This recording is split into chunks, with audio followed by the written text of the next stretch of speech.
Hey guys, what is up? Today I'm going to be doing my end of 2021 Rubik's Cube collection video.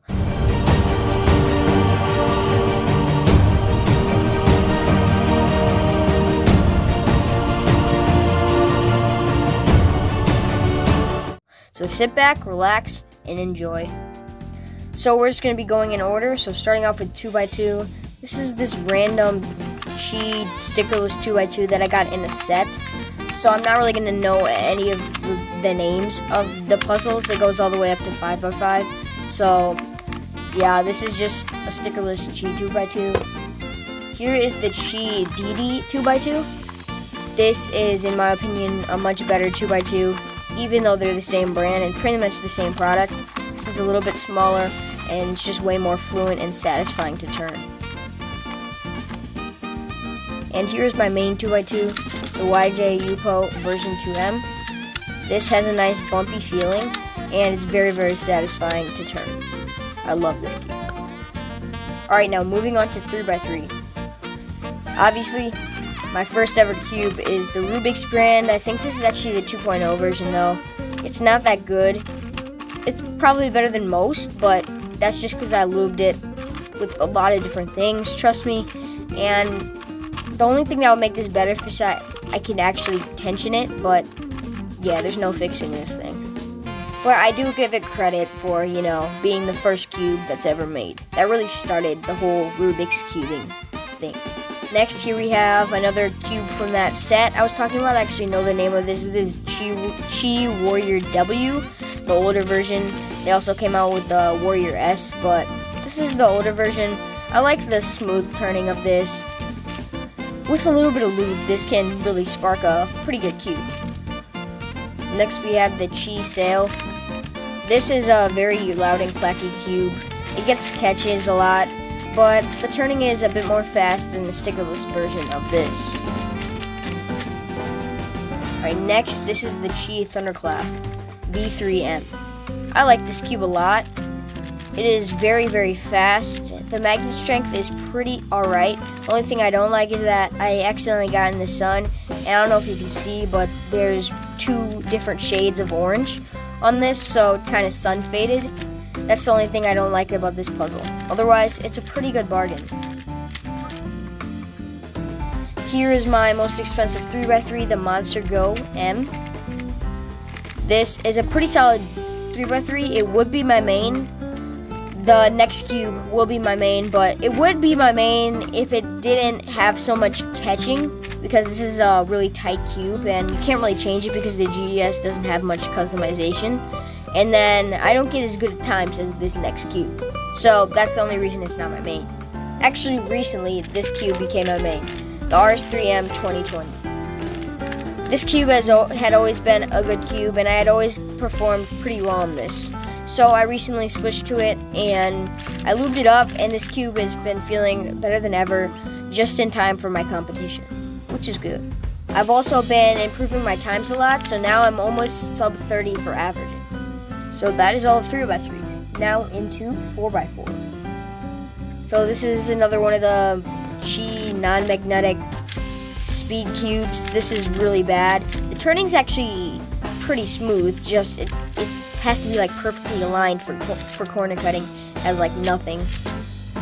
Yeah, this cube is alright. I just wish that all of these Chi stickerless cubes had good shades. Like, these shades suck.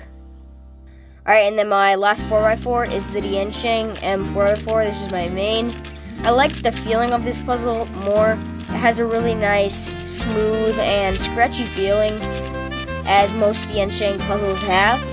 This is a really good release from Diansheng, and I think Diansheng is kind of starting to step up in the line of cubing. On to 5x5. This is probably the worst turning puzzle in my entire collection. This is the Chi, again, stickerless non-magnetic cube. This turns absolutely terribly. It can corner cut like nothing. It is just so sluggish. Like, it feels like you're turning like 5 pounds worth of stuff, but it's really bad.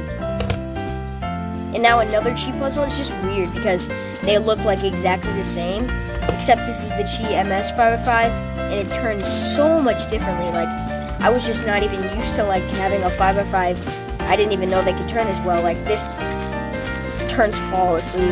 I get like not that many catches at all. This cube, I love this cube to solve on. This is by far a main. I have one 6x6, and this is my main. The Yushin Little Magic M 6x6. This is a pretty good 6x6 nonetheless. Other than its price, it's $15, so it's pretty solid again. And one of the cool things I like about this is that it has green internals. Well, the pieces, then you go onto here and it's just like regular, but it's green internal pieces. It has a nice glossy plastic finish, but what is that red? Like, it has like 4 different shades in it. And then lastly, this is my YJU from 7x7. If you can't hear, this has tons of spring noise. Other than that, this cube is pretty great. Like, I love the price. I love the feeling. It's just spring noise. YJ fix it. Now I guess we'll get into Pyraminx. This is my first ever Pyraminx. The Chi stickered Pyraminx with ball bearings. This is actually pretty good for the price, but if you're going to get a cheaper Pyraminx, I suggest you either get a magnetic one, but if you're really wanting ball bearings, get the stickerless edition of this. It's much more fast. And then here's my main Pyraminx. It's much more pointy at the edges, or the points of it, but it is much faster. I love the magnetic speed or strength, and that really gives this cube a lot of speed. And it's just a really good overall puzzle for the price. Next is Skewb. This is the only Skewb I have, the Chi Skewb. I never really practiced Skewb, so that's why I only have this one. I don't look on improving that much on this, other than maybe getting like the Cyclone Boys one. But yeah, I don't think I'll ever really get into Skewb that much, because, I mean, it's really not just that interesting. Alright, in the last WC event, Megaminx. My first Megaminx is the Chi Megaminx. This is a bigger Megaminx compared to my main. But yeah, this is just really catchy, and once you get it to a good amount, it's pretty speedy. But other than that, it's just a really, really catchy cube. And then here's my main, the Joy Town, or I think this is just the Shangxiao Megaminx. The stickers aren't good, they're peeling.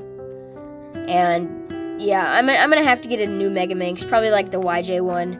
But yeah, other than that, like, this cube is pretty good for the amount I practice of Megaminx.